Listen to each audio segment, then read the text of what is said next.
चिनू काय झालं? हाय, मी आहे Chinu and today is day 15 in series Chinu चालली कोकणात. सो आज आम्ही आहोत मालवणमध्ये. आज आम्ही चाललो सिंधुदुर्ग फोर्टवरती. सो राईट नाव आम्ही घेतली आहे टू व्हीलर बिकॉज मालवणमध्ये तुम्हाला तर माहितीच असेल की रस्ते खूप छोटे, मोठी मोठी गाडी घ्यायला इकडून तुम्हाला खूप संताप होतो. त्यापेक्षा आम्ही टू व्हीलरच घेतली. बघू आता इकडे तिकडे थोडंसं टू व्हीलरवरती फिरू. चला तर मग. सगळ्यात पहिले आम्ही गेलो सिंधुदुर्ग किल्ल्यावरती. समुद्राच्या मधोमध असलेला हा किल्ला म्हणजेच छत्रपती शिवाजी महाराजांच्या दूरदृष्टीचा सुंदर उदाहरण. बोटीतून किल्ल्याकडे जाताना एक वेगळीच थ्रिल आणि एक्साइटमेंट वाली फिलिंग होती. आणि आत गेल्यावरती त्या भिंती, दरवाजे आणि इतिहास सगळंच भारी वाटलं होतं. एक छोटीशी टिप, तर तुम्हाला किल्ल्याबद्दल प्रॉपर माहिती आणि जर इंटरेस्टेड असेल तर तुम्ही प्लीज गाईड घ्या. खूप छान एक्सपिरियन्स आहे हा.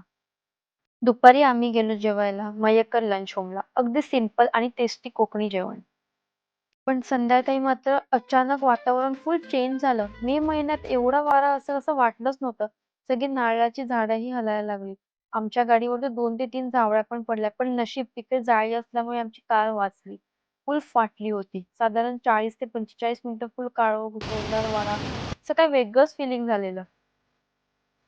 वारा शांत झाल्यावर आम्ही गेलो राजकोट फोर्टला आणि समोरच छत्रपती शिवाजी महाराजांचा तो भव्य पुतळा दिसला. अँड ऑनेस्टली गुजबम्स आले.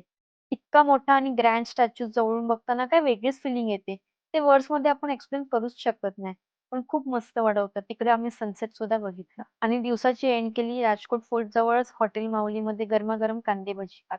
असा होता आमचा डे 15. भेटूयात पुन्हा एकदा. Till then hello from Chinu continues. Bye.